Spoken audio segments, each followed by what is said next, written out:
Hi hello everyone welcome to my channel Srishti tutorial for maths. ನಾನು ನಿಮ್ಮ ಪರಶುರಾಮ್. ನಾನು ಈ ಒಂದು ವಿಡಿಯೋದಲ್ಲಿ ನವೋದಯ ಹಾಗೆ ಮೊರಾರ್ಜಿಗೆ ಸಂಬಂಧಪಟ್ಟ ಹಾಗೆ ಗಣಿತ ಪ್ರಶ್ನೆಗಳು ಯಾವ ರೀತಿ ಬರ್ತವೆ, ಪ್ರವೇಶ ಪರೀಕ್ಷೆಯಲ್ಲಿ ಗಣಿತ ಪ್ರಶ್ನೆಗಳನ್ನು ಹೇಗೆ ಅಟೆಂಡ್ ಮಾಡ್ಬೋದು ಅನ್ನೋದಕ್ಕೆ ಸಂಬಂಧಪಟ್ಟ ಹಾಗೆ ಕೆಲವು ಮಾದರಿ ಪ್ರಶ್ನೆಗಳೊಂದಿಗೆ ನಾನು ನಿಮ್ಮ ಜೊತೆಗೆ ಈ ಒಂದು ವಿಡಿಯೋದಲ್ಲಿ ಗಣಿತ ಪ್ರಶ್ನೆಗಳನ್ನು ಹೇಗೆ ಬಿಡಿಸಬಹುದು ಅನ್ನೋ ಒಂದು ವಿಧಾನಗಳನ್ನು ತಿಳಿಸ್ಕೊಡ್ತಾ ಇದ್ದೀನಿ. ದಯವಿಟ್ಟು ನಮ್ಮ ಚಾನಲ್ ಸಬ್ಸ್ಕ್ರೈಬ್ ಮಾಡಿ, ವಿಡಿಯೋಸ್ನ ಲೈಕ್ ಮಾಡಿ, ಹಾಗೆ ಕಮೆಂಟ್ ಮಾಡಿ, ಜೊತೆಗೆ ಶೇರ್ ಮಾಡಿ ಎಲ್ಲ ನಿಮ್ಮ ಫ್ರೆಂಡ್ಸಿಗೆ ಅಂತ ಹೇಳ್ತಾ ದಯವಿಟ್ಟು ವಿಡಿಯೋನ ಎಲ್ಲೂ ಕೂಡ ಆಫ್ ಮಾಡ್ದೇನೆ ಕಂಪ್ಲೀಟ್ ವಿಡಿಯೋ ನೋಡಿ, ತುಂಬ ಹೆಲ್ಪ್ ಆಗುತ್ತೆ ನಿಮ್ಮ ನವೋದಯ ಹಾಗೂ ಮೊರಾರ್ಜಿ ಎಕ್ಸಾಮಿನೇಷನ್ಗೆ ಅಂತ ಹೇಳ್ತಾ ನೋಡಿ, ಈಗ ನನ್ನ ಹತ್ರ ಇರ್ತಕ್ಕಂಥ ಮಾಡಲ್ ಕ್ವಶನ್ನು. ಮಾಡಲ್ ಕ್ವಶನ್ನು ಅದರಲ್ಲಿ 51ನೇ ಪ್ರಶ್ನೆ ಏನು ಹೇಳುತ್ತೆ, ವಾರ್ಷಿಕ ಸರಳ ಬಡ್ಡಿ 8% 4 ವರ್ಷಗಳಲ್ಲಿ ಯಾವ ಅಸಲು 6600 ಮೊತ್ತವು ಆಗುತ್ತದೆ ಅಂತ ಪ್ರಶ್ನೆ ಇದೆ. ಈ ಪ್ರಶ್ನೆಯನ್ನು ಹೇಗೆ ಸುಲಭವಾಗಿ ಸಾಲ್ವ್ ಮಾಡ್ಬೋದು ಅಂತ ಹೇಳಿದ್ರೆ ನೋಡಿ, ಇಲ್ಲಿ ಏನು ಮಾಡ್ಬೋದಪ್ಪ ಅಂತ ಹೇಳಿದ್ರೆ ಓಕೆನಾ. ನೋಡಿ, ನಮಗೆ ಗೊತ್ತಿರುವ ಹಾಗೆ I = PTR/100 ಅಂತಕ್ಕಂಥದ್ದು ಸರಳ ಬಡ್ಡಿ ಕಂಡುಹಿಡಿಯಲಿಕ್ಕೆ ಬಳಸ್ತಕ್ಕಂಥ ಸೂತ್ರ. ಇಲ್ಲಿ ಅವರು ಬಡ್ಡಿ ಕೊಟ್ಟಿಲ್ಲ, ಏನು ಮಾಡಿದ್ದಾರೆ, ಮೊತ್ತ ಕೊಟ್ಟಿದ್ದಾರೆ. ಆ ಮೊತ್ತ ಯಾವ ಅಸಲನ್ನು, ಪ್ರಿನ್ಸಿಪಲ್ ಅಂತ ಹೇಳಿದ್ರೆ ಅಸಲು ಕಂಡುಹಿಡಿಬೇಕು ನೀವು. ಈಗ ಅವ್ರು ಕೊಟ್ಟಿರೋ ಪ್ರಕಾರ ಸರಳ ಬಡ್ಡಿಯ ದರ ಕೊಟ್ಟಿದ್ದಾರೆ. ಬಡ್ಡಿಯ ದರ 100% ಅಂತ ಇದೆ. ಅದರ ಅರ್ಥ 100ಕ್ಕೆ 8 ರೂಪಾಯಿ, ಒಂದು ವರ್ಷಕ್ಕೆ 100 ರೂಪಾಯಿಗೆ 8 ರೂಪಾಯಿ ಬಡ್ಡಿ. ಅಲ್ಲಿಗೆ 4 ವರ್ಷ ಸಮಯ ಎಷ್ಟು ಕೊಟ್ಟಿದ್ದಾರೆ, 4 ವರ್ಷ ಆಗಿರೋದ್ರಿಂದ 4 ವರ್ಷಕ್ಕೆ ಎಷ್ಟಾಗುತ್ತೆ, 8 × 4 = 32. ಓಕೆನಾ, 8 × 4 32 ರೂಪಾಯಿ ಆಯಿತು. ಹಾಗಿದ್ಮೇಲೆ ಇದು 4 ವರ್ಷಕ್ಕೆ 100 ರೂಪಾಯಿ ಆಗ್ತಕ್ಕಂಥ ಬಡ್ಡಿ. ಅಲ್ಲಿಗೆ ಏನಾಯಿತು, 100 ರೂಪಾಯಿಗೆ ಪ್ಲಸ್ 32 ಸೇರಿಸಿದರೆ 132 ರೂಪಾಯಿ ಕಟ್ಟಬೇಕಾಗತ್ತೆ. ಸಪೋಸ್ 100 ರೂಪಾಯಿ ಸಾಲ ತೊಗೊಂಡಿದ್ರೆ ಅವನು 4 ವರ್ಷದ ನಂತರ ಎಷ್ಟು ಕಟ್ಟಬೇಕಿತ್ತು, 132 ರೂಪಾಯಿ ಕಟ್ಟಬೇಕಿತ್ತು. ಹಾಗಿದ್ರೆ 6600 ರೂಪಾಯಿ ಕಟ್ಟಬೇಕಲ್ಲ. ಹಾಗಿದ್ರೆ ಎಷ್ಟು ಅಸಲಾಗತ್ತೆ, ಬಡ್ಡಿ ಎಷ್ಟು ಬಂದಿದೆ ಅನ್ನೋದು ಗೊತ್ತಾಗಬೇಕು ಅಂದರೆ 132 ರೂಪಾಯಿ ಮೊತ್ತ ಕಟ್ತಾನೆ ಅಂದರೆ 132 ರೂಪಾಯಿಗೆ ಆಗ್ತಕ್ಕಂತಹ ಅಸಲು 100 ರೂಪಾಯಿ. 132 ರೂಪಾಯಿಗೆ 100 ರೂಪಾಯಿ ಅಸಲಾದರೆ ಅವರು 6600 ರೂಪಾಯಿ ಕೊಟ್ಟಿದ್ದಾರೆ. ಅದಕ್ಕೆ ಎಷ್ಟಾಗತ್ತೆ ಅಸಲು ಅಂತ ಕಂಡುಹಿಡಿಬೋದು ನಾವು. 100 / 132 × 6600. ಇದನ್ನು ಸಿಂಪ್ಲಿಫೈ ಮಾಡಿದ್ರೆ ನೋಡಿ, ಇಲ್ಲಿ ಏನಾಗುತ್ತೆ, ಓಕೆ, ಇಲ್ಲಿ ಏನು ಮಾಡ್ಬೋದು, 100 × 6600 ಮಲ್ಟಿಪ್ಲೈ ಮಾಡಿದ್ರೆ 6600ಕ್ಕೆ × 100 ಮಲ್ಟಿಪ್ಲೈ ಮಾಡಿದ್ರೆ ಪಕ್ಕದಲ್ಲಿ 2 0 ಬರ್ತವೆ. ಇದನ್ನು 132ರಿಂದ ಭಾಗಿಸ್ಬೇಕು. 132ರಿಂದ ಭಾಗಿಸಿದಾಗ ನಿಮ್ಗೆ ಏನು ಬರುತ್ತೆ ಉತ್ತರ ಅಂತಂದರೆ, ಇಲ್ಲಿ 132ರಿಂದ ಏನು ಬಿಡಿ 10 100 1000 10,000 ಲಕ್ಷ. ಓಕೆ, 6,60,000 ಡಿವೈಡ್ ಮಾಡಿದರೆ 132 ಒಂದೇ 132 5 660 ಬರುತ್ತೆ. ಪಕ್ಕದಲ್ಲಿರೋ 3 0 ಹಾಕಿದರೆ 5,000 ಬರ್ತಾ ಇದೆ. ಓಕೆನಾ. ಅದು ಅಸಲು ಬೆಲೆ ಎಷ್ಟು ಬಂದಿರುತ್ತೆ ಅಂದರೆ 5,000ಕ್ಕೆ ಸಮನಾಗಿರುತ್ತೆ. ಹಾಗಾಗಿ ಆಪ್ಷನ್ ಬಿ ಸರಿಯಾದ ಉತ್ತರ ಆಗುತ್ತೆ 51ನೇ ಪ್ರಶ್ನೆಗೆ. ಓಕೆನಾ ಮಕ್ಕಳ. ನೆಕ್ಸ್ಟ್ 52ನೇ ಪ್ರಶ್ನೆಯನ್ನು ನೋಡೋಣ ಏನಿದೆ ಅಂತ ಹೇಳಿ. ಓಕೆ, 52ನೇ ಪ್ರಶ್ನೆ ಹೇಳುತ್ತೆ, 80 ಕಿಲೋಮೀಟರ್ ಪ್ರತಿ ಗಂಟೆ ವೇಗದಲ್ಲಿ ಚಲಿಸುತ್ತಿರುವ ಪ್ರಯಾಣಿಕ ರೈಲು ನಿಲ್ದಾಣವನ್ನು ಸರಕುಗಳ ರೈಲು ನಿಲ್ದಾಣವನ್ನು ಬಿಟ್ಟ 6 ಗಂಟೆಗಳ ನಂತರ ಬಿಡುತ್ತದೆ. ಆದರೆ 4 ಗಂಟೆಗಳ ಅವಧಿಯಲ್ಲಿ ಅದನ್ನು ಹಿಂದಕ್ಕೆ ಹಾಕುತ್ತದೆ. ಸರಕುಗಳ ರೈಲಿನ ವೇಗವೇನು ಅಂತ ಪ್ರಶ್ನೆ. ಓಕೆನಾ. ಇದನ್ನು ಹೇಗೆ ಕಂಡುಹಿಡಿಬೋದು, ಇದಕ್ಕೆ ಸಂಬಂಧಪಟ್ಟ ಹಾಗೆ ನೋಡಿ, ಇಲ್ಲಿ ಏನು ಮಾಡ್ಬೋದು ಅಂತ ಹೇಳಿದ್ರೆ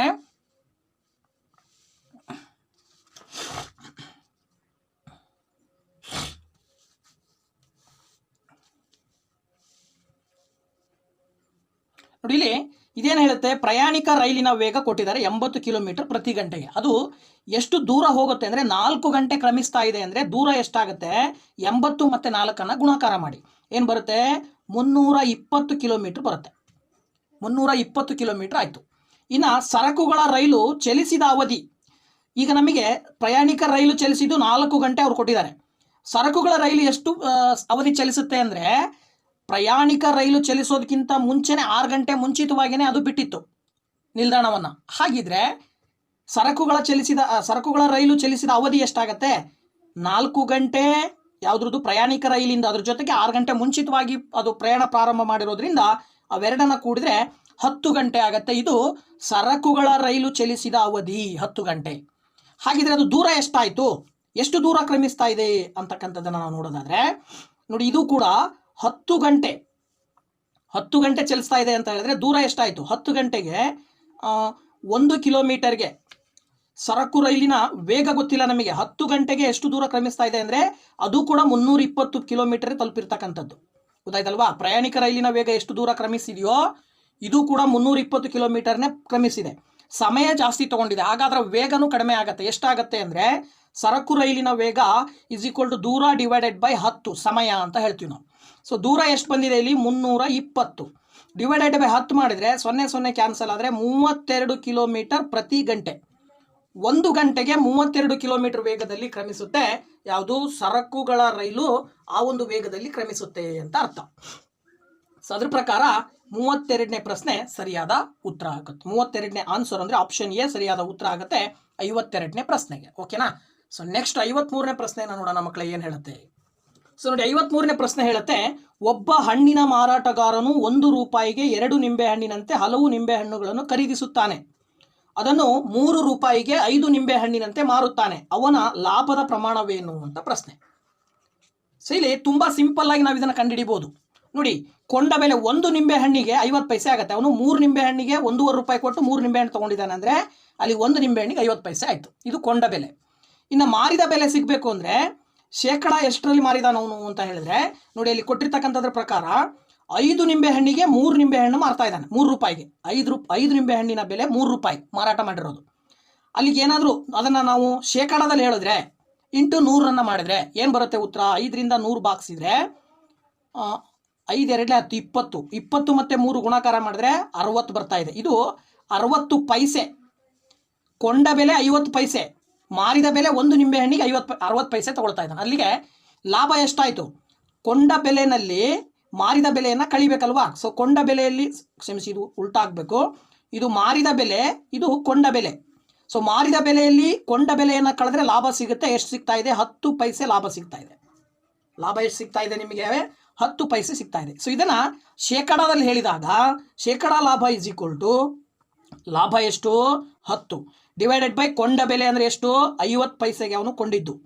ಹಾಗಿದ್ರೆ ಶೇಕಡಾದಲ್ಲಿ ಹೇಳಿದಾಗ 0 ಕ್ಯಾನ್ಸಲ್ ಆಗುತ್ತೆ. 5 1 5 2 10 ಮತ್ತು 2 ಗುಣಾಕಾರ ಮಾಡಿದ್ರೆ 20% ಬರ್ತಾ ಇದೆ. ಶೇಕಡ 20 ಅನ್ನೋದು ಏನಿದು ಲಾಭ. ಅವನಿಗೆ ಬಂದಂಥ ಶೇಕಡ ಲಾಭ ಎಷ್ಟು? 20. ಆ ಪ್ರಕಾರವಾಗಿ 53ನೇ ಪ್ರಶ್ನೆಗೆ ಆಪ್ಷನ್ ಡಿ ಸರಿಯಾದ ಉತ್ತರ ಆಗುತ್ತೆ. ಓಕೆನಾ ಮಕ್ಕಳ? ಸೊ ನೆಕ್ಸ್ಟ್ ಪ್ರಶ್ನೆಯನ್ನು ನೋಡೋಣ ಈಗ. ಓಕೆ, 54ನೇ ಪ್ರಶ್ನೆ ಹೇಳುತ್ತೆ, 150 ಶೇಕಡ ಇದಕ್ಕೆ ಸಮಾನವಾಗಿರುತ್ತದೆ ಅಂತ ಕೊಟ್ಟಿದ್ದಾರೆ. ಇದರಲ್ಲಿ 150 ಶೇಕಡ ಯಾವುದಕ್ಕೆ ಸಮಾನವಾಗಿರುತ್ತೆ ಅನ್ನೋದನ್ನು ಕಂಡುಹಿಡಿಬೇಕು. ಸೊ ಇದನ್ನು ತುಂಬ ಸಿಂಪಲ್ ಆಗಿ ಹೇಳ್ಬೋದು. ಏನು 150 ಶೇಕಡ ಅಂದರೆ ಏನು? ಅದನ್ನು ಭಿನ್ನರಾಶಿ ರೂಪದಲ್ಲಿ ಬರ್ಕೊಂಡ್ರೆ 150 ಶೇಕಡವನ್ನು 150 ಡಿವೈಡೆಡ್ ಬೈ 100 ಅಂತ ಬರ್ಕೊಳ್ತೀವಿ. ಆಗ ಅದನ್ನು ಸಿಂಪ್ಲಿಫೈ ಮಾಡಿದ್ರೆ 0 ಕ್ಯಾನ್ಸಲ್ ಆಗುತ್ತೆ. ಇಲ್ಲಿ 2 5 10 5 2 10 5 3 15 3 ಡಿವೈಡೆಡ್ ಬೈ 2 ಆಯಿತು. ಈಗ 2ರಿಂದ 3 ಭಾಗಾಕಾರ ಮಾಡಿದರೆ ನಿಮಗೆ 2 1 2 ಬರುತ್ತೆ. 1 ಶೇಷ ಉಳಿತು. ಮತ್ತೆ ಪಾಯಿಂಟ್ ಕಟ್ಟಿ 0 ಹಾಕಿದರೆ 2 5 10 ಶೇಷ 0 ಬಂತು. ಈ ಕಡೆ ನಿಮಗೆ ಭಾಗಲಬ್ಧ ಎಷ್ಟು ಬರ್ತಾ ಇದೆ? 1.5. ಹಾಗಾಗಿ 150 ಶೇಕಡ ಇದನ್ನು ನಾವು ಏನಂತ ಬರಿಬೋದು? 1.5 ಅಂತೇಳಿ ಸುಲಭವಾಗಿ ಬರಿಬೋದು ಮಕ್ಕಳ. ಓಕೆನಾ? ಸೊ ನೆಕ್ಸ್ಟ್ 55ನೇ ಪ್ರಶ್ನೆಯನ್ನು ನೋಡೋಣ ಈಗ. ಓಕೆ, 55ನೇ ಪ್ರಶ್ನೆ, -1 -1ರಿಂದ 100 ಬಾರಿ ಗುಣಿಸಿದಾಗ ಬರುವ ಉತ್ಪನ್ನ ಅಂತ ಕೊಟ್ಟಿದ್ದಾರೆ. ನೋಡಿ, -1 -1ರಿಂದನೇ ಗುಣಿಸ್ಬೇಕು. ಅವಾಗ 100 ಸರಿ ಗುಣಿಸಿದ್ರೆ ಉತ್ತರ ಏನು ಬರುತ್ತೆ? ಇದನ್ನು ನಾವು ಸಿಂಪಲ್ ಆಗಿ ಹೇಳ್ಬೋದು. ನೋಡಿ, ಏನು ಹೇಳ್ಬೋದು ಅಂತ ಹೇಳಿದ್ರೆ ನೋಡಿ, ಇಲ್ಲಿ -1 ಇದೆ. -1 ಇಂಟು -1 ಮಲ್ಟಿಪ್ಲೈ ಮಾಡಿದ್ರೆ 1 ಬರುತ್ತೆ. ಇದನ್ನು ಮತ್ತೆ -1ರಿಂದ ಮಲ್ಟಿಪ್ಲೈ ಮಾಡಿದ್ರೆ ಮತ್ತು -1 ಬರುತ್ತೆ. ಇದನ್ನು ಮತ್ತೆ -1ರಿಂದ ಮಲ್ಟಿಪ್ಲೈ ಮಾಡಿದ್ರೆ 1 ಮತ್ತೆ -1. ಒಂದು ಸರಿ 1 ಬರುತ್ತೆ, ಒಂದು ಸರಿ -1 ಬರುತ್ತೆ. ಅಲ್ಲಿಗೆ 1ನೇ ಸರಿ 1 ಬರ್ತಾ ಇದೆ, 2ನೇ ಸರಿ -1 ಬರ್ತಾ ಇದೆ ಅಂದರೆ 99ನೇ ಸರಿ 1 ಬರುತ್ತೆ. 100ನೇ ಸರಿ ಮಲ್ಟಿಪ್ಲೈ ಮಾಡಿದಾಗ ಏನು ಬರುತ್ತೆ? -1 ಬರುತ್ತೆ. ಹಾಗಾಗಿ 55ನೇ ಪ್ರಶ್ನೆಗೆ -1 -1ರಿಂದ 100 ಬಾರಿ ಗುಣಿಸಿದಾಗಲೂ ಕೂಡ ಉತ್ತರ -1 ಬರುತ್ತೆ.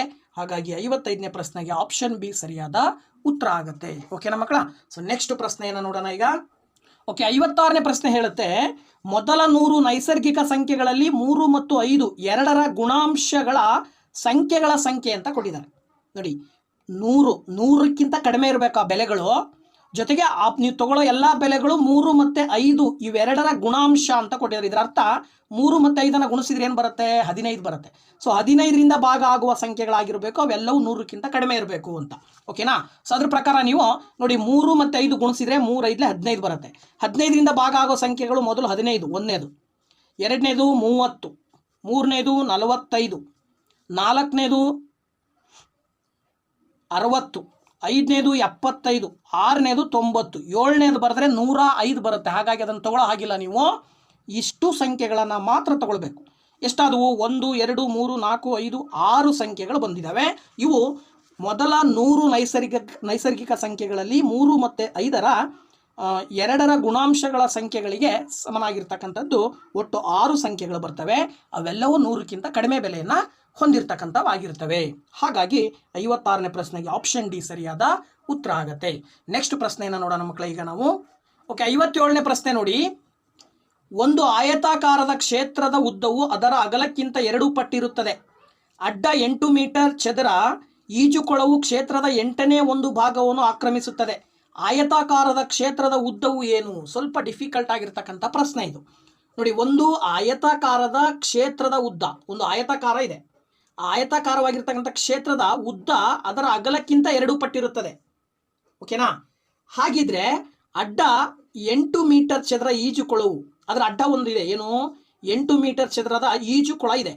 ಅದು ಕ್ಷೇತ್ರದ ಈ ಒಂದು ಆಯತಾಕಾರದ ಕ್ಷೇತ್ರದ 8ನೇ 1 ಭಾಗವನ್ನು ಆಕ್ರಮಿಸುತ್ತದೆ ಅಂತೆ. ಹಾಗಾದರೆ ಆ ಒಂದು ಆಯತಾಕಾರದ ಕ್ಷೇತ್ರದ ಉದ್ದ ಎಷ್ಟು ಅಂತ ಪ್ರಶ್ನೆ. ಈಗ ನಿಮಗೆ ಒಂದು ಆಯತಾಕಾರದ ಕ್ಷೇತ್ರ ಕೊಟ್ಟಿದ್ದಾರೆ. ಸೊ ಆಯತಾಕಾರದ ಕ್ಷೇತ್ರದ ಉದ್ದ ಮತ್ತು ಅಗಲ ಎಷ್ಟೆಷ್ಟು ಅಂತಲೂ ಕೂಡ ಕೊಟ್ಟಿಲ್ಲ. ನಿಮಗೆ ಈಜುಕೊಳ ಕೊಟ್ಟಿದ್ದಾರೆ. ಈಜುಕೊಳದ ಪ್ರತಿಯೊಂದು ಅಡ್ಡನೂ ಕೂಡ, ಅಂದರೆ ಪ್ರತಿಯೊಂದು ಬಾಹುನೂ ಕೂಡ 8 ಮೀಟರ್ ಹೊಂದಿರತಕ್ಕಂಥ ಆ ಒಂದು ಚದರ ಈಜುಕೊಳವನ್ನು ನಾವು ಆಯ್ಕೆ ಮಾಡಿಕೊಂಡ್ರೆ ಅದೇನಾಗುತ್ತೆ, ನಿಮಗೆ 8 ಅಂತ ಹೇಳಿದ್ರೆ ಒಂದು ಬಾಹು 8 ಇದೆ ಅಂದರೆ ಉದ್ದ ಇಂಟು ಅಗಲ ಮಾಡಿದ್ರೆ ಕ್ಷೇತ್ರ ಸಿಗುತ್ತೆ ನಿಮಗೆ, ಕ್ಷೇತ್ರಫಲ ಏನು ವಿಸ್ತೀರ್ಣ. ಹಾಗಾಗಿ 8 × 8 ಮಾಡಿದ್ರೆ 64 ಚದರ ಮೀಟರ್ ಬರ್ತಾ ಇದೆ. ಇದು ಯಾವುದಕ್ಕೆ ಸಮ ಆಗಿದೆ ಅಂತ ಹೇಳಿದರೆ ಆಯತಾಕಾರದ ಕ್ಷೇತ್ರದ 8ನೇ 1ರಷ್ಟಕ್ಕೆ ಸಮನಾಗಿದೆ. ಹಾಗಾಗಿ 8ನೇ 1 = 64. ಸೊ ಇಲ್ಲಿ 8ನೇ 1 ಅಂದರೆ 8ರಲ್ಲಿ 1 ಭಾಗ ಅಂತ. ಸೊ ಅಲ್ಲಿ 1 ಭಾಗ ಸಿಗಬೇಕು ಅಂದರೆ ಏನು ಮಾಡಬೇಕು ನೀವು? 8ನ್ನು ಈಕ್ವಲಿಂದ ಈ ಕಡೆ ತಗೊಂಡು ಬಂದರೆ 64 × 8 ಆಗುತ್ತೆ. ಆಗ 64 ಮತ್ತು 8ನ್ನು ಗುಣಾಕಾರ ಮಾಡಿದ್ರೆ 512 ಚದರ ಮೀಟರ್ ಬಂತು. ಇದೇನಿದು? ಆಯತಾಕಾರದ ಕ್ಷೇತ್ರದ ವಿಸ್ತೀರ್ಣ. ಸೊ ಆಯತಾಕಾರದ ಕ್ಷೇತ್ರದ ವಿಸ್ತೀರ್ಣವನ್ನು ನಾವು ಉದ್ದ ಇಂಟು ಅಗಲ ಅಂತ ಹೇಳ್ತೀವಿ. ಅದೆಷ್ಟಿರುತ್ತೆ? 512. ಅವ್ರು ಹೇಳೋ ಪ್ರಕಾರ ಉದ್ದ ಎಷ್ಟಿರುತ್ತಂತೆ? ಅಗಲದ 2ರಷ್ಟಿರುತ್ತೆ. ಸೊ ಅಲ್ಲಿಗೆ ಅಗಲ x ಆಗಿದ್ರೆ ಉದ್ದ ಏನಾಗಿರುತ್ತೆ? 2x ಆಗಿರುತ್ತೆ. ಸೊ 2x × x ಮಾಡಿದ್ರೆ 2x ಸ್ಕ್ವೇರ್ ಆಗುತ್ತೆ. ಓಕೆನಾ? = 512. ಈಗ ನಿಮಗೆ ಎಕ್ಸ್ ಸ್ಕ್ವೇರ್ನ ಇಲ್ಲಿ ಇಟ್ಕೊಂಡು 2ನ್ನು ಈ ಕಡೆ ಕಳಿಸಿದ್ರೆ ರೈಟ್ ಸೈಡಿಗೆ ತಗೊಂಡು ಬಂದರೆ ಅದು ಡಿವೈಡೆಡ್/2 ಆಗುತ್ತೆ. ಈಗ ನೀವು ಸುಲಭವಾಗಿ 2ರಿಂದ 512ನ್ನು ಭಾಗಾಕಾರ ಮಾಡಿದ್ರೆ 2 2 4, 1 ಉಳಿತು, 2 5 10, 1 ಉಳಿತು, 2 6 12. ಓಕೆನಾ? 256 ಬರ್ತಾ ಇದೆ. ಈಗ x² = 256 ನಾವು ಏನಂತ ತಗೊಳ್ಬೋದು?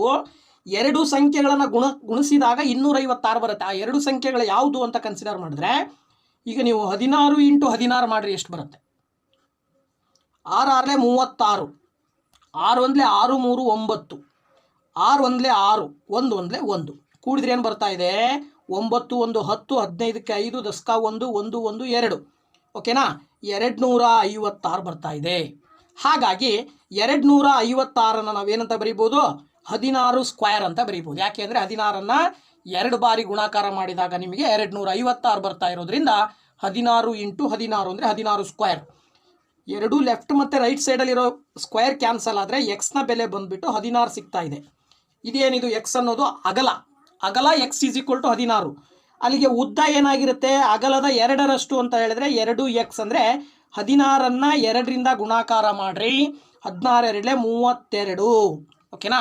ಸೊ ನಿಮಗೆ 32 ಮೀಟರ್ ಇರುತ್ತೆ. ಇದು ಆ ಒಂದು ಆಯತಾಕಾರದ ಕ್ಷೇತ್ರದ ಉದ್ದ 32 ಮೀಟರ್ ಆಗಿರುತ್ತೆ. ಓಕೆನಾ? ಓಕೆ. 58ನೇ ಪ್ರಶ್ನೆ ಹೇಳುತ್ತೆ, 12 ಮೀಟರ್ × 10 ಮೀಟರ್ ಇರುವ ನೆಲವನ್ನು ಮುಚ್ಚಲು 10 ಸೆಂಟಿಮೀಟರ್ × 8 ಸೆಂಟಿಮೀಟರ್ ಇರುವ ಎಷ್ಟು ಆಯತಾಕಾರದ ಚಪ್ಪಡಿಗಳ ಅವಶ್ಯಕತೆ ಇದೆ ಅಂತ ಪ್ರಶ್ನೆ. ಓಕೆ ನೋಡಿ, ಇಲ್ಲಿ ಏನು ಮಾಡ್ಬೋದು? ನೆಲದ ಉದ್ದವನ್ನು ಮೀಟರ್ನಲ್ಲಿ ಕೊಟ್ಟಿದ್ದಾರೆ. ಓಕೆನಾ? ಚಪ್ಪಡಿಯ ಉದ್ದವನ್ನು ಅಗಲವನ್ನು ಸೆಂಟಿಮೀಟರ್ ಕೊಟ್ಟಿದ್ದಾರೆ. ಸೊ ಈಗ ನಾವು ಮೊದಲು ಅದನ್ನು ಸೆಂಟಿಮೀಟ್ರಿಗೆ ಪರಿವರ್ತನೆ ಮಾಡಿಕೊಂಡು ಆ ನಂತರ ಲೆಕ್ಕ ಮಾಡಬೇಕು. ಸೊ ಇದನ್ನು ಹೇಗೆ ಮಾಡ್ಬೋದಪ್ಪ ಅಂತ ಹೇಳಿದ್ರೆ ನೋಡಿ, ಇಲ್ಲಿ ಇದನ್ನು ಬಂದುಬಿಟ್ಟು ನೋಡಿ ಈ ರೀತಿ ಬರ್ಕೊಳ್ಬೋದು. ಹೇಗೆ? 1 ಮೀಟರ್ ಅಂತ ಹೇಳಿದ್ರೆ ಏನು? 100 ಸೆಂಟಿಮೀಟರ್ಗೆ 1 ಮೀಟರ್ ಆಗುತ್ತೆ. ಅದ್ರ ಪ್ರಕಾರ ನೆಲದ ವಿಸ್ತೀರ್ಣ ಕೊಟ್ಟಿದ್ದಾರೆ ಉದ್ದ ಇಂಟು ಅಗಲ ಅಂತ ತಗೊಳ್ತೀವಿ ನಾವು. ಆಯತಾಕಾರವಾಗಿರೋದ್ರಿಂದ ನೆಲ ಅದನ್ನು ಉದ್ದ ಇಂಟು ಅಗಲ ಅಂತ ತಗೊಂಡ್ರೆ ಉದ್ದ 12 ಕೊಟ್ಟಿದ್ದಾರೆ, ಮೀಟರ್ ಇರೋದನ್ನು ಸೆಂಟಿಮೀಟರ್ ಕನ್ವರ್ಟ್ ಮಾಡಬೇಕು ಅಂದರೆ ಇಂಟು 100 ಮಾಡಬೇಕು. ಹಾಗೆಯೇ ಅಗಲ 10 ಕೊಟ್ಟಿದ್ದಾರೆ, ಅದನ್ನು ಕೂಡ ಮೀಟರ್ನ ಸೆಂಟಿಮೀಟರ್ ಕನ್ವರ್ಟ್ ಮಾಡಬೇಕು ಅಂದರೆ ಇಂಟು 100 ಮಾಡಿದ್ರೆ 12 ಇಂಟು 10 120 ಇಂಟು 100 ಇಂಟು 100. ಓಕೆನಾ, 100 ಇಂಟು 100 ಏನಾಗುತ್ತೆ 10,000 ಆಗುತ್ತೆ. ಓಕೆನಾ. ಸೊ ಈಗ ಚಪ್ಪಡಿಯ ವಿಸ್ತೀರ್ಣವನ್ನು ತಗೊಂಡ್ರೆ ಉದ್ದ ಇಂಟು ಅಗಲ, ಅದಕ್ಕೆ ಹಾಕೋ ಚಪ್ಪಡಿಗಳು ಚಿಕ್ಕದಾಗಿರ್ತವೆ. ಸೊ ಅದರ ಉದ್ದ ಒಂದು 10 ಸೆಂಟಿಮೀಟರ್, ಇನ್ನೊಂದು 8 ಸೆಂಟಿಮೀಟರ್ ಅಂದರೆ ಒಂದು ಚಪ್ಪಡಿಯ ವಿಸ್ತೀರ್ಣ 80 ಚದರ ಸೆಂಟಿಮೀಟರ್ ಬರ್ತಾ ಇದೆ. ಒಟ್ಟು ನೆಲದ ವಿಸ್ತೀರ್ಣ ಇಲ್ಲಿಷ್ಟಿದೆ. ಸೊ ಇದಿಷ್ಟಕ್ಕೂ ಕವರ್ ಆಗಬೇಕು ಅಂದರೆ ಎಷ್ಟು ಚಪ್ಪಡಿಗಳು ಬೇಕು ಅಂದಾಗ ಏನು ಮಾಡಬೇಕಾಗತ್ತೆ, ಚಪ್ಪಡಿಗಳ ಸಂಖ್ಯೆ ಬೇಕು ಅಂದಾಗ ನೆಲದ ವಿಸ್ತೀರ್ಣವನ್ನು ಚಪ್ಪಡಿಯ ವಿಸ್ತೀರ್ಣದಿಂದ ಭಾಗಾಕಾರ ಮಾಡಬೇಕು. ಆಗ ನಿಮಗೆ ಚಪ್ಪಡಿಗಳ ಸಂಖ್ಯೆ, ಆ ಒಟ್ಟು ನೆಲವನ್ನು ಕಂಪ್ಲೀಟಾಗಿ ಕ್ಲೋಸ್ ಮಾಡಲಿಕ್ಕೆ ಎಷ್ಟು ಚಪ್ಪಡಿಗಳು ಬೇಕಾಗ್ತವೆ. ಆಗ 80ರಿಂದ ಭಾಗಾಕಾರ ಮಾಡಿದ್ರೆ 0 0 ಕ್ಯಾನ್ಸಲ್ ಆಗುತ್ತೆ. ಈಗ ನೀವು 8ರಿಂದ ಡಿವೈಡ್ ಮಾಡಿದ್ರೆ 8 1 8, 8 1 8, ಎಷ್ಟು ಉಳಿತು, ಇನ್ನು 4 ಉಳಿತು. 8 5 40, 15 ಬಂತು. 8ರಿಂದ 120 ಬಾಗಿಸಿದ್ರೆ 15 ಬರ್ತಾ ಇದೆ. ಸೊ ಅಲ್ಲಿಗೆ 15 ಇಂಟು 1000 ಮಾಡಿದ್ರೆ 15,000 ಬರ್ತಾ ಇದೆ. ಒಟ್ಟು 15,000 ಚಪ್ಪಡಿಗಳನ್ನು ನಾವು ಬಳಸ್ಕೊಂಡು ಇಡೀ ನೆಲವನ್ನು ಏನು ಮಾಡ್ಬೋದು, ಸಂಪೂರ್ಣವಾಗಿ ಕವರ್ ಮಾಡಬಹುದು. ಓಕೆನಾ. ನೆಕ್ಸ್ಟು 59ನೇ ಪ್ರಶ್ನೆಯನ್ನು ನೋಡೋಣ. ಓಕೆ, 59ನೇ ಪ್ರಶ್ನೆ, ಈ ಕೆಳಗಿನದನ್ನು ಸರಳೀಕರಿಸಿದಾಗ ಬರುವ ಉತ್ತರ ಅಂತ ಕೊಟ್ಟಿದ್ದಾರೆ. ಸೊ ಇಲ್ಲಿ ಆವರಣಗಳಿದ್ದಾವೆ, ಜೊತೆಗೆ ಚಿಹ್ನೆಗಳಿದ್ದಾವೆ. ಚಿಹ್ನೆಗಳನ್ನು ಆವರಣಗಳನ್ನು ಕಂಪ್ಲೀಟಾಗಿ ಒಂದೊಂದಾಗಿ ತೆಗಿಬೇಕು ಅಂದರೆ ನಿಮಗೆ ಬಾಡ್ಮಾಸ್ ನಿಯಮದ ಪ್ರಕಾರ ಈ ಲೆಕ್ಕಗಳನ್ನು ಬಿಡಿಸ್ಬೇಕಾಗತ್ತೆ. ಏನು ಹೇಳುತ್ತೆ ಬಾಡ್ಮಾಸು, ಮೊದಲನೇದಾಗಿ ಎಲ್ಲ ಆವರಣಗಳನ್ನು ಒಂದೊಂದಾಗಿ ಸಪ್ರೇಟ್ ಮಾಡ್ತಾ ಬರಬೇಕು, ತೆಗಿತಾ ಬರಬೇಕು. ತೆಗಿಬೇಕಾದ್ರೆ ಅಲ್ಲಿರುವಂತಹ ಮೊದಲು ಭಾಗಾಕಾರ, ನಂತರ ಗುಣಾಕಾರ, ನಂತರ ಸಂಕಲನ, ಆ ನಂತರ ವ್ಯವಕಲನ ಅಂತೇಳಿ ಬಾಡ್ ಮಾಸ್ ಅಂತೇಳಿ ಆ ಒಂದು ನಿಯಮದ ಪ್ರಕಾರ ಈ ಲೆಕ್ಕವನ್ನು ಮಾಡಬೇಕಾಗತ್ತೆ. ಸೊ ಹೇಗೆ ಮಾಡ್ಬೋದು ನೋಡೋಣ. ಇಲ್ಲಿ 15 2ನೇ 1 ಇದು ಮಿಶ್ರ ಭಿನ್ನರಾಶಿ, ಇದನ್ನು ವಿಷಮ ಭಿನ್ನರಾಶಿ ಕನ್ವರ್ಟ್ ಮಾಡ್ಕೊಂಡ್ರೆ 15 2 31, 31 ಡಿವೈಡೆಡ್ ಬೈ 2 ಮೈನಸ್ ಇವೆರಡನ್ನು ಫಸ್ಟ್ ಮಲ್ಟಿಪ್ಲೈ ಮಾಡ್ಕೊಂಡು, ಮಲ್ಟಿಪ್ಲೈ ಚಿಹ್ನೆ ಇರೋದ್ರಿಂದ ಇವೆರಡನ್ನ ಗುಣಾಕಾರ ಮಾಡಿರಿ. 5 5 ಕ್ಯಾನ್ಸಲ್ ಮಾಡ್ಬೋದು. ಇಲ್ಲೇನು ಬರುತ್ತೆ, 4 2 8, 4 3 12. ಹಾಗಾಗಿ ಇದಿಷ್ಟು ಸಿಂಪ್ಲಿಫೈ ಮಾಡಿದಾಗ ನಿಮಗೆ 3/2 ಬಂತು ಉತ್ತರ. ನೆಕ್ಸ್ಟ್ ಈ ಕಡೆ 7 ಏನಿದೆ ಡಿವೈಡೆಡ್ ಬೈ ಇದೆ, ಇದನ್ನು ಡಿವೈಡೆಡ್ ಬೈ ಹಾಗೆ ಬರ್ಕೊಳ್ಳಿ. ಈ ಮಿಶ್ರ ಭಿನ್ನರಾಶಿಯನ್ನು ವಿಷಮ ಭಿನ್ನರಾಶಿ ಕನ್ವರ್ಟ್ ಮಾಡಿದರೆ 4 1 4 3, 7 ಡಿವೈಡೆಡ್ ಬೈ 4 ಬರುತ್ತೆ. ಇದಿಷ್ಟನ್ನು ಇಂಟು 2ರಿಂದ ಮಲ್ಟಿಪ್ಲೈ ಮಾಡಬೇಕು ಅಂತ ಅರ್ಥ. ನೆಕ್ಸ್ಟ್ ಏನು ಮಾಡ್ಬೋದು, 31 ಡಿವೈಡೆಡ್ ಬೈ 2 ಹಾಗೆ ಬರ್ಕೊಳ್ಳಿ, 3 ಡಿವೈಡೆಡ್ ಬೈ 2 ಹಾಗೆ ಬರ್ಕೊಳ್ಳಿ. ಇಲ್ಲಿ 7 ಡಿವೈಡೆಡ್ ಬೈ ಇದ್ದಿದ್ದನ್ನು ಇಂಟು ಅಂತ ಬರ್ಕೊಂಡ್ರೆ ಈ 7/4 ಇದ್ದಿದ್ದು ವ್ಯತ್ಕ್ರಮ ರೂಪಕ್ಕೆ ಬರೆದಾಗ 4ನೇ 7 ಇದ್ದಿದ್ದು ಏನಾಗುತ್ತೆ, 7ನೇ 4 ಆಗುತ್ತೆ. ಛೇದ ಮತ್ತು ಅಂಶಗಳು ಅದಲು ಬದಲಾಗ್ತವೆ. ಇದಾದ ನಂತರದಲ್ಲಿ ಇಂಟು 2. ಈಗ ಇಲ್ಲೇನು ಮಾಡ್ಬೋದು, 7 7 ಕ್ಯಾನ್ಸಲ್ ಮಾಡ್ಬೋದು. ಆಗ ಇಲ್ಲಿ ನಿಮಗೆ 31/2 ಉಳಿತು, ಇಲ್ಲಿ 3/2 ಉಳಿತು, ಪ್ಲಸ್ ಇಲ್ಲೇನು ಉಳಿತು 4 ಡಿವೈಡೆಡ್ ಬೈ 1 ಇಂಟು 2. ಇಲ್ಲಿ ಚಿಹ್ನೆ ಮೈನಸ್ ಇದೆ, ಮೈನಸ್ ಹಾಕೊಳ್ಳಿ. ಈಗ ಇಲ್ಲಿ 31 ಡಿವೈಡೆಡ್ ಬೈ 2 ಮೈನಸ್ 2 ಮತ್ತು 1 ಕೆಲ್ಸಿಯಂ ತಗೊಂಡ್ರೆ 2 ಬರುತ್ತೆ. 2 1 2, 3 1 3, 1 2 2, 1 4 4, ಸಾರಿ 1 2 2 ಆದರೆ 4 2 8 ಬರುತ್ತೆ ಇದು. ಓಕೆನಾ, ಇಂಟು 2. ನೆಕ್ಸ್ಟ್ ಏನು ಮಾಡ್ಬೋದು, ಇದು 31 ಡಿವೈಡೆಡ್ ಬೈ 2 ಹಾಗೆ ಬರ್ಕೊಳ್ತೀರಾ. ಇಲ್ಲಿ 8 3 ಕೂಡ್ರಿ, 8 3 ಕೂಡಿದ್ರೆ 11 ಡಿವೈಡೆಡ್ ಬೈ 2 ಇಂಟು 2 ಇದೆ. ಇಲ್ಲಿ ನೀವು ಡಿವೈಡೆಡ್ ಬೈ 2 ಕ್ಯಾನ್ಸಲ್ ಮಾಡ್ಬೋದು. ಅಂಶ ಮತ್ತು ಛೇದಗಳಲ್ಲಿರುವ 2 ಕ್ಯಾನ್ಸಲ್ ಆದರೆ ಇಲ್ಲಿ 31/2 ಇಲ್ಲೇನು ಉಳಿತು, 11 ಉಳಿತು, ಡಿವೈಡೆಡ್ ಬೈ 1 ಅಂತ ಬರ್ಕೊಳ್ತೀರಾ. ಮತ್ತೆ 2 ಮತ್ತು 1 ಕೆಲ್ಸಿಯಂ ತಗೊಂಡ್ರೆ 2 ಎಲ್ಸಿಯಂ ಬರುತ್ತೆ. 2 1 2, 31 1 31, 1 2 2, 11 2 22. ಈಗ 31ರಲ್ಲಿ 22ನ್ನು ನೀವು ಕಳೆದಾಗ ಏನು ಬರುತ್ತೆ ಉತ್ತರ ನೋಡಿ. ಇಲ್ಲಿ 31ರಲ್ಲಿ 22 ಹೋದರೆ 9 ಬರುತ್ತೆ, ಕೆಳಗಡೆ 2 ಉಳಿಯುತ್ತೆ. ಸೊ 2ನೇ 9 ಸರಿಯಾದ ಉತ್ತರ ಆಗುತ್ತೆ. Option C is the right answer. 59ನೇ ಪ್ರಶ್ನೆಗೆ ಆಪ್ಷನ್ ಸಿ ಸರಿಯಾದ ಉತ್ತರ ಆಗುತ್ತೆ. ಓಕೆನಾ. ನೆಕ್ಸ್ಟ್ 60ನೇ ಪ್ರಶ್ನೆಯನ್ನು ನೋಡೋಣ. ಆ ಒಂದು 60ನೇ ಪ್ರಶ್ನೆ ಏನು ಹೇಳುತ್ತೆ ಅಂತ ಹೇಳಿ. ಓಕೆ, 60ನೇ ಪ್ರಶ್ನೆ, ಕೆಳಗಿನ ಯಾವ ಸಂಖ್ಯೆಯು 3 4 5 ಮತ್ತು 6ರಿಂದ ಭಾಗಿಸಲ್ಪಡುತ್ತದೆ ಅಂತ. ಇಲ್ಲಿ ಸಂಖ್ಯೆಗಳನ್ನು ಕೊಟ್ಟಿದ್ದಾರೆ. ಕೊಟ್ಟಿರೋ ಸಂಖ್ಯೆಗಳನ್ನು ಬಳಸ್ಕೊಂಡು ಯಾವ ಸಂಖ್ಯೆ 3ರಿಂದ ಭಾಗ ಆಗುತ್ತೆ, 4ರಿಂದ 5ರಿಂದ ಮತ್ತು 6ರಿಂದ ಈ 4 ಸಂಖ್ಯೆಗಳಿಂದಲೂ ಭಾಗ ಆಗೋ ಸಂಖ್ಯೆ ಯಾವುದು ಅಂತ ಕೇಳಿದ್ದಾರೆ. ಅದರ ಅರ್ಥ ಏನು, 4 ಸಂಖ್ಯೆಗಳಿಂದ ಭಾಗ ಆಗೋ ಸಂಖ್ಯೆ ಯಾವುದಾಗುತ್ತೆ. ಈ ಉದಾಹರಣೆಗೆ ನಾವು 3 ಟೇಬಲ್ಸನ್ನು ಬರೀಬೇಕು, 4 ಟೇಬಲ್ ಬರೀಬೇಕು, 5 6 ಟೇಬಲ್ಸನ್ನು ಬರೀಬೇಕು.